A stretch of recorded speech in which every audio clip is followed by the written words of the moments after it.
your daily Philadelphia Eagles podcast. Part of the Locked On Podcast Network, your team every day.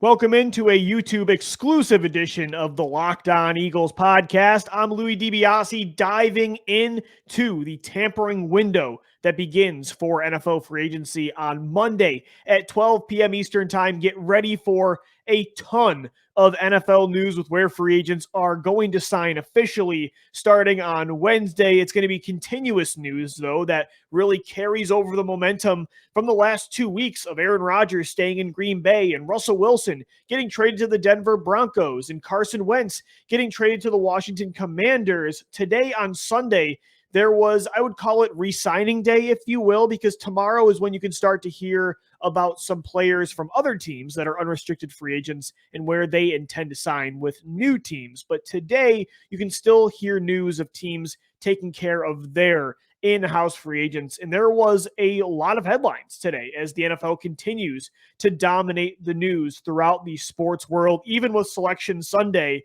Today was all about, in the Heritage Classic was going on in the NHL, and the NBA had some great games, and it didn't matter. The NFL controlled the headlines, and I think a lot of things did impact the Philadelphia Eagles. So on today's edition of Locked On Eagles, we're going to dive into the re-signings, the moves today that do impact the Birds. And the first thing that we have to get into is with DeShaun Watson. More continuous updates here with Watson, what teams are interested, what the asking price could be for him in a potential trade. And of course, the elephant in the room for Philadelphia is, are the Eagles actually interested or are they not? Because it's been a back and forth process now since Friday when Watson was cleared of any criminal charges and people realized that Watson was now going to be traded. Like, the market instantly ignited. This is just, and it's disgusting, but unfortunately, and the reality is with a 26-year-old elite quarterback, the morality of it goes out the window for a lot of these teams willing to sell their soul. But regardless of that fact, it is true. And so the trade market reignited for Watson. And you hear from one NFL insider, Ian Rappaport says the Eagles are monitoring the situation and they are interested. And then you hear Aaron Wilson from Pro Football Network say that, the Eagles, their interest has cooled or they're out of it completely. And then he reported today that they are still a team to watch and they're deciding on the future of Jalen Hurts. Are they convinced or should they make a deal for somebody like DeShaun Watson? The reports are going back and forth. So I do want to talk about it because, again, some reporters are saying they're out.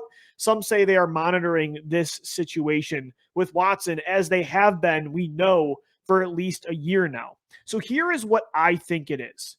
I think the Eagles would be interested in DeShaun Watson. I think they would if they knew he would come to Philadelphia, because remember, DeShaun Watson has a no trade clause. He wants to, the report was today, he wants to sit down with each team that has interest in trading for him and see about the potential fit. We know the New Orleans Saints have made a couple big offers. We know the Carolina Panthers have also made an offer. You also have the Cleveland Browns monitoring this situation. You had the Seattle Seahawks, who are still in as well. And then Philadelphia is that dark horse. Like, I remember when they signed Nnamdi Asomugha in 2011, everybody talked about Nnamdi either going back to the Raiders, going to the Jets with Darrelle Revis, or going to the Dallas Cowboys. And they kept mentioning, hey, there's this other team waiting in the works. Adam Schefter said it himself. And then Philadelphia swooped in and brought in Nnamdi. The Eagles are being mentioned by name this time. They're not some dark horse, mystery team. But they are still the team waiting in the wings. Everybody's like, okay, yeah, Panthers, Saints, Seahawks, maybe Tampa Bay before the news today of Tom Brady. But hey, here's Philadelphia in the background too. They got 3 first-round draft picks. They're still monitoring this situation. That has been the reality. And I still think that, although I disagree with it, I think if DeShaun Watson today said, Philadelphia is my choice, if he did exactly what Russell Wilson did and said, I want to be a Denver Bronco, I'm not waiving my no trade clause anywhere else, make a deal happen with the Birds. They have picks to do it. Make me an Eagle. I don't think the Eagles would bat an eye. I think the Eagles would be in on it. I think they would be willing to take the risk of what that could mean for an elite 26-year-old quarterback. I really do. I really do. Although there isn't a clear option for Watson, I do think there are better options. I would preferably want to go to the Cleveland Browns, to be honest. As crazy as that sounds, I think it's a better fit. I think the New Orleans Saints and Carolina Panthers have things to offer, but none of them are really like astronomically better than what Philadelphia has to offer, which is why I think that report today is out there about them still monitoring the situation. But at the same time, there was a number of other reports that say they're not, because Watson has said before that he would not come to the Eagles. And I feel like they want to kind of double down and make sure if this doesn't work out and Watson would not waive his no trade clause, that they can kind of say, see, we weren't interested the entire time, right? That's kind of what they did last year in 2021, the old Howie Roseman backtrack behind the media channels to Adam Schefter and Ian Rappaport when they tried to trade up. I'm convinced they tried to trade up for Zach Wilson and they couldn't get it done. And Ian Rappaport said that. And then 10 minutes later, I think Howie Roseman went to Ian and said, hey, like, you want information? You got to backtrack there, reshape your report. And then Rap Sheet completely changed it, saying the Eagles were interested in Wilson as a prospect, but ultimately they were in on Ertz and they were not interested in moving up the draft board. To me, that's not a rephrasing of your report. That's a complete 180.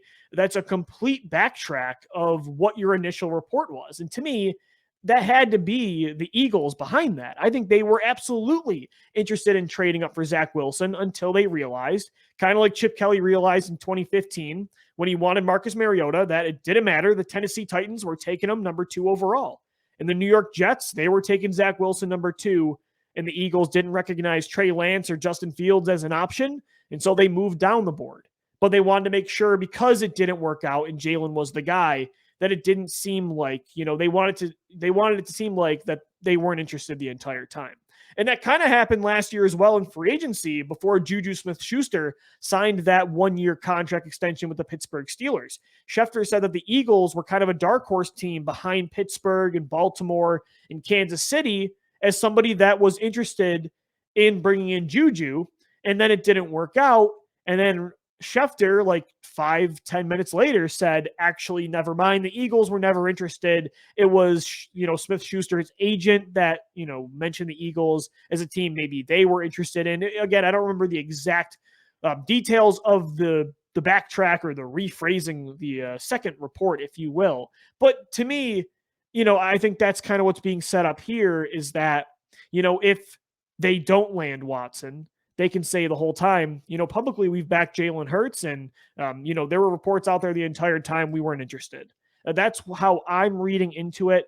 I wish they weren't interested because of the morality of all of this, but unfortunately, I don't think that's the case. I think this has everything to do with that contract extension. Let's move on to some of the other news from Sunday. I would call it re-sign day. And inside the NFC East, the Dallas Cowboys are bringing back Michael Gallup on a 5-year contract extension, over $60 million. In that deal, it's, on average per year, around $12.5 million for Michael Gallup to come back and be a Cowboy. And I don't get it for Dallas. I mean, I kind of do, considering their situation. They're paying Gallup and Cedric Wilson soon. The money you got from Cooper, and you need to free up that cap space because, you got to use that, allocate those resources, that money, to other positions around the roster, including your $14 million running back, which is pathetic. And CeeDee Lamb is going to get a deal eventually that's similar to Amari Cooper. So in that way, it makes sense, but it only makes sense in the parameters of the situation that the Dallas Cowboys created. Like, to me, I don't know. Like, I know you're going to give CeeDee Lamb that contract, and you can, hypothetically justify, we didn't need Cooper anymore because we got Lamb, and we can use that money, we 2 for the price of 1, right? Gallup and Wilson for Cooper. We're going to use that money for those guys. But then I ask, what was the point of the CeeDee Lamb pick if you were only going to have that Cooper Lamb luxury for just 2 years? Because you already had a CeeDee Lamb and Amari Cooper. Why make a redundant pick and just replace him? Like, that pick made a lot of sense to me if you're like, okay, we want, Amari Cooper and CeeDee Lamb for 4 to 5 years, and that's going to be our duo, right? That would make sense. But just to have Lamb replace Cooper when Cooper is still a young player at the top of his game in his prime, that was already paid and you had already given up a first round draft pick for. I don't know. I mean, that doesn't really make much sense. For how this impacts the Eagles, though, I gotta trash on Dallas when I can. But how this impacts the Eagles, I do expect with somebody like Gallup getting $12.5 million, I think he would be in the same tier if he hit the open market as, Allen Robinson and Christian Kirk. Let's say everybody was in the free agent pool. Chris Godwin, Mike Williams. Let's say Amari Cooper even hit the open market and Devontae Adams, right? That top tier is Adams, Cooper, Godwin, Mike Williams. And then tier 2, I felt like would have been, you could make the case for Allen Robinson in tier 1, but let's say he's at the top of tier 2. I feel like Michael Gallup would have been right in there with, DJ Chark and Christian Kirk. So the fact that Gallup got north of $12 million a year, I definitely expect Allen Robinson to get more. So if the Eagles want somebody like Robinson, get ready to pay at least $13+ million for a guy still, to me, that's at the top of his game, but he has suffered at the hands of some of the worst quarterback play in the form of Blake Bortles, Mitchell Trubisky, and Nick Foles. And then you have Christian Kirk. And so not just that Gallup got $12.5 million, but I think Kirk might, he's going to get at least that. And again, when you're a top player at your position in an open market, that competition is going to drive up the price. Like, is Christian Kirk worth $12+ million? I'm not so sure, but tier 2 players in the open market, especially at a position like wide receiver, they get tier 1 money. I mean, Nelson Aguilar got north of $11 million. So Kirk is, most likely going to get at least Michael Gallup money.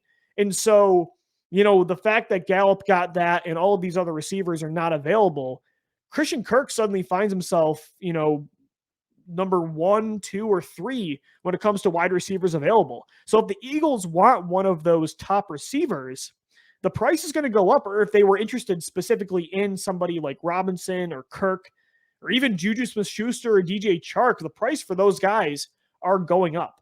So I'm not sure. I would still love Christian Kirk for sure. If the Eagles signed him tomorrow, I'd be very happy. Same with Allen Robinson. But if they can't land one of those two, I don't know. I might prefer to go draft at receiver if I can't get one of those guys over paying somebody like Smith-Schuster, DJ Chark. That might be the route I prefer. Again, it would depend on the money, but that's where my head is at. And you're seeing kind of how this receiver market is shaping up. And these guys are going to get a bag for sure in the next coming days.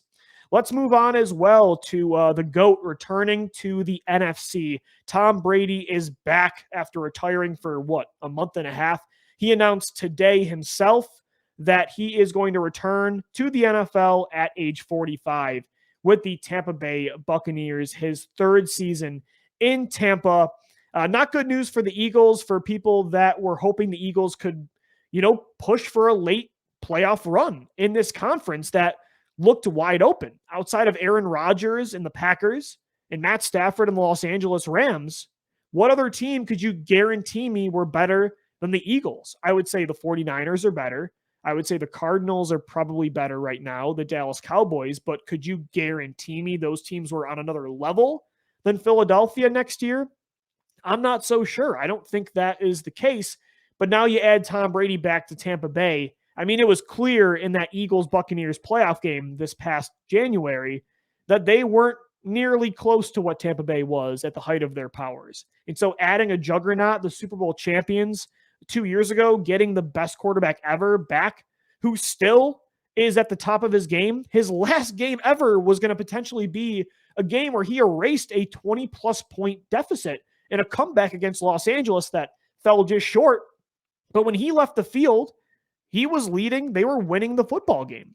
And the Rams came back and won, but that's Tom Brady. And he's coming back. So, that's not great news for the Eagles that the NFC just added a juggernaut, because if Brady wasn't back, and let's say DeShaun Watson didn't go to Tampa Bay, I'm not sure who their quarterback was going to be. And is Tampa on Philadelphia's level at that point?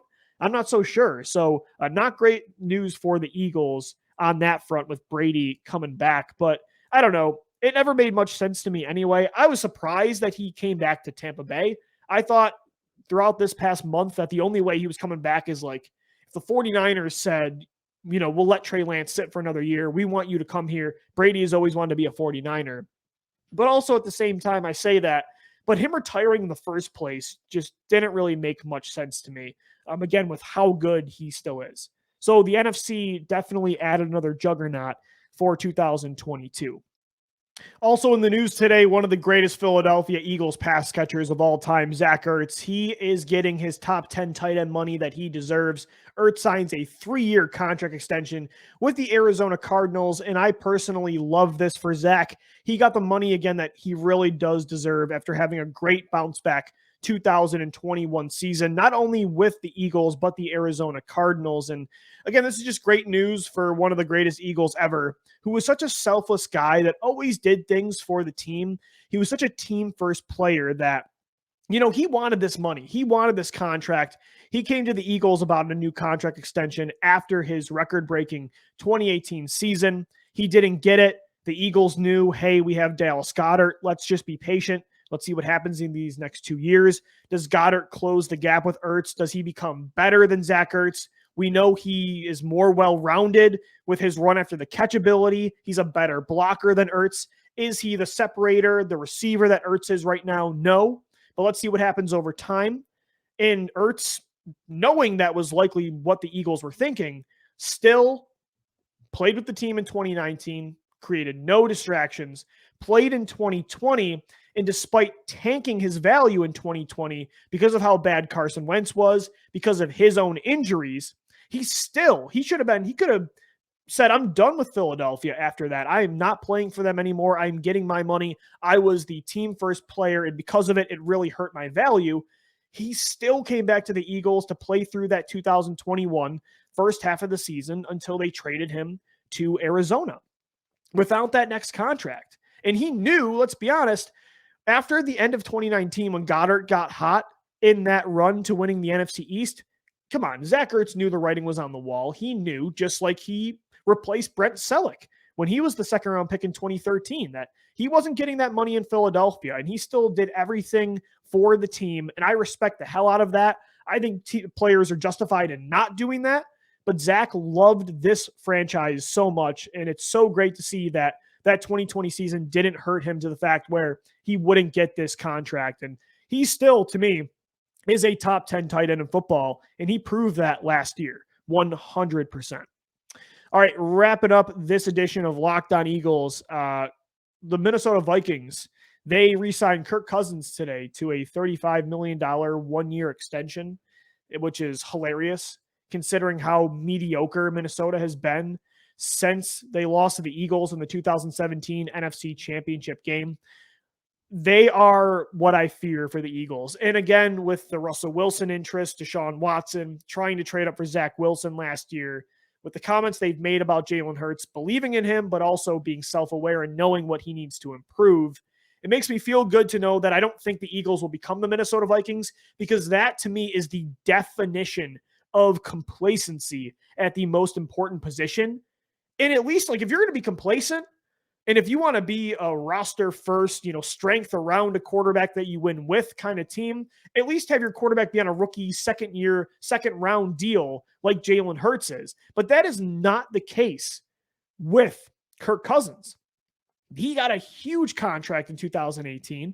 He just got more $30+ million guaranteed for what? One playoff win in 2019? They beat the New Orleans Saints in the first round. I mean, yeah, it was 2019.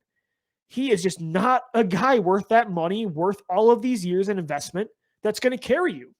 If they think after watching Matt Stafford that Kirk Cousins is going to do that, I hope and pray the Eagles never become that football team.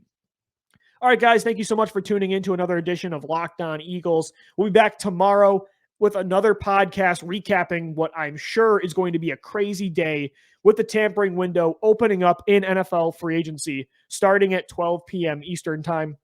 We'll have live reactions on our Twitter accounts at LockedOnBirds, at DiBiase LOE, and at GC24_football. We'll have a show for you as well on Monday night that's posted on all our podcast platforms as well as our YouTube channel. As always, thank you for making Locked On Eagles your first listen and watch each and every day. I'm Louis DiBiase signing off. As always, let's go Birds.